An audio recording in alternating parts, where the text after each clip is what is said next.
Who do you think you are? Hey everybody, it's Pastor Justin Walker here with The Whole Truth, and we're going through the entire Bible from Genesis to Revelation. So first and foremost, grab a Bible. Second, subscribe to the channel. Third, leave me your comments down below. Every year in the ministry, and I've been in the ministry for a long time, 7 years as a youth pastor, and we're coming up on our 9th year at Salt and Light Baptist Church where I've been the pastor. So just about 16 years of ministry, and every year without fail, sometimes multiple times in the year, I am questioned with the goodness of God. How good is God? And there's always the question of some tragedy or something that has happened. And then someone wants to look at me and question me as if God is not good because of some tragedy, as if God is not good because of a hurricane, or as if God is not good because of a tornado, or as if God is not good because of something that happened in their family, someone who died or passed away or became sick. And all of a sudden, the goodness of God is in question. Is God really good? And I want to show you in the scriptures today from this account. This is the story of God coming against Sodom and Gomorrah. You've probably heard that story often, especially in connection with homosexuality. You'll hear in today's culture, you'll hear in connection with homosexuality, Sodom and Gomorrah, and we'll get to that in a day or so. But for today, this is the preliminary. God had come to visit Abraham and made the promise to him and to Sarah. It is you that I will bring the promised Messiah, the promised seed. All nations of the world through you will be blessed. I will give you a son, and you're going to be the father of a great nation. This is what God has been promising Abraham. And he was promising him there in the tent. The promise has gotten so serious now that even though he's 99 years old, Abraham is 99, God has made the promise again and said, in 9 months when I return, your wife will have a child. He promised within a year, and then he came back 3 months later. Remember that? That was yesterday's video. Now, look at verse 16 of Genesis chapter 18. Genesis chapter 18 and verse 16. Then the men rose from there and looked toward Sodom, and Abraham went with them to send them on the way. And the Lord said, shall I hide from Abraham what I am doing, since Abraham shall surely become a great and mighty nation, and all nations of the earth shall be blessed in him? For I have known him in order that he may command his children and his household after him, that they may keep the way of the Lord, to do righteousness and justice, that the Lord may bring to Abraham what he has spoken to him. And the Lord said, because the outcry of Sodom and Gomorrah is great, and because their sin is very grave, I will go down now and see whether they have done altogether according to the outcry against it that has come to me, and if not, I will know.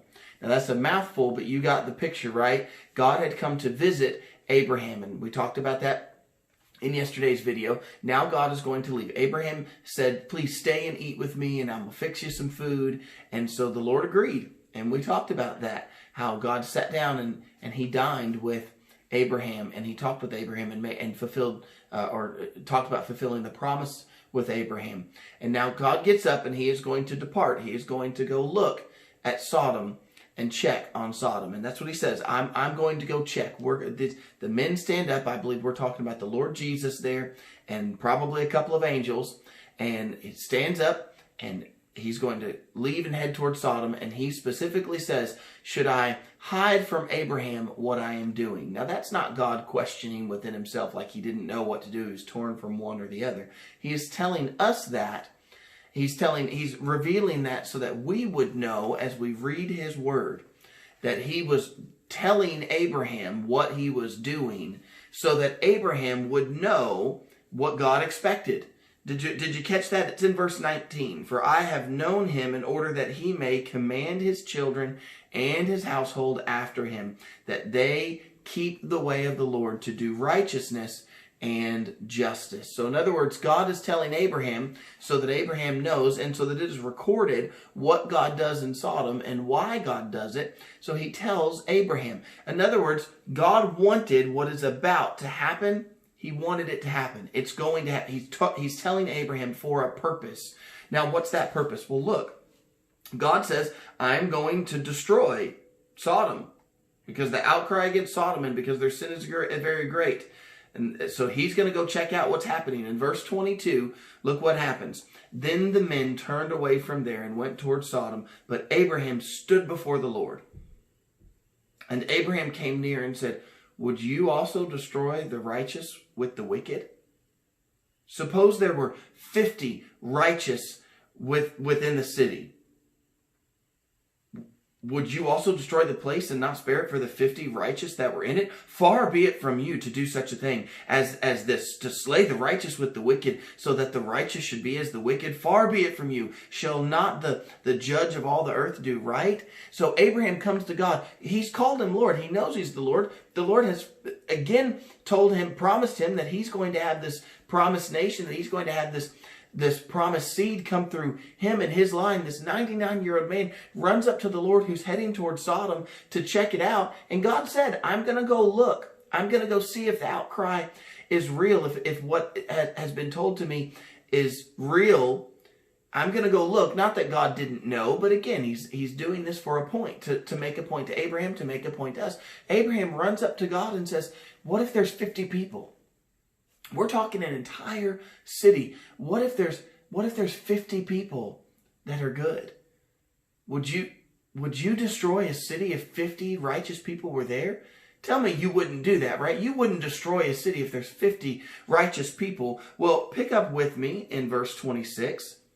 So the Lord said, if I find in Sodom 50 righteous within the city, then I will spare the place for their sakes.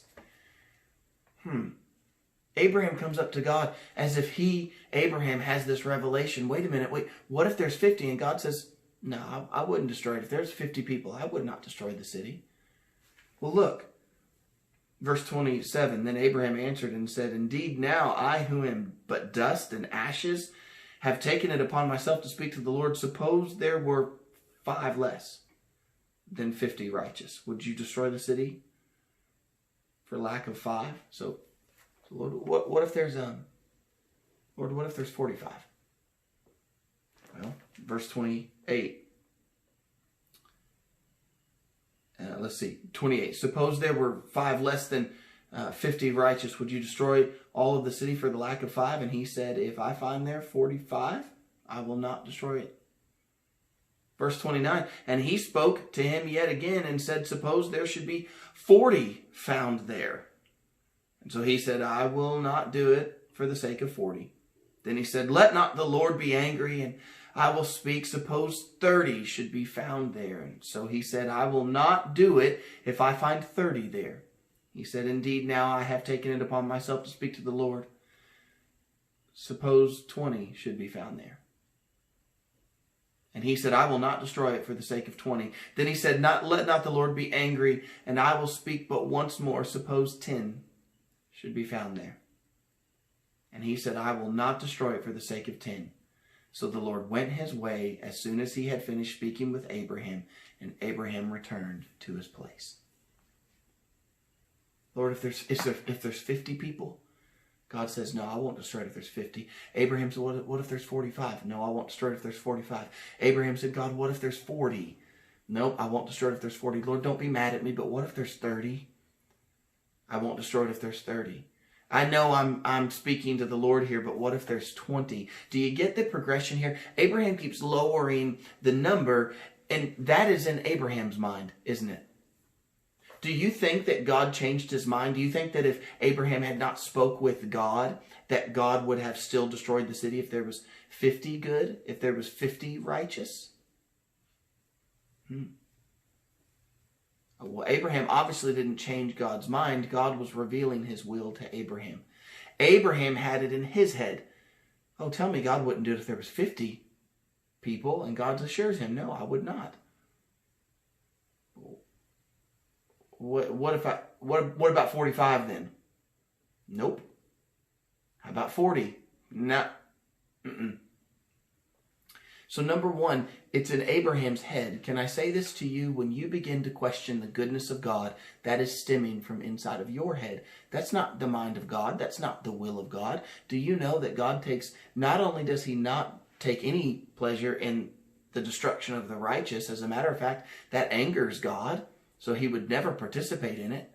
Even more so, did you know that God says that he takes no pleasure in the death of the wicked? God takes no pleasure in any of it. He is not some mean God, some bully of a God who is ready to strike us the moment that we make a mistake. Friends, those are pictures we've put in our head. Number two, there's a second thing I want to say to you. Do you realize that what God is revealing to Abraham is that God is more righteous than Abraham?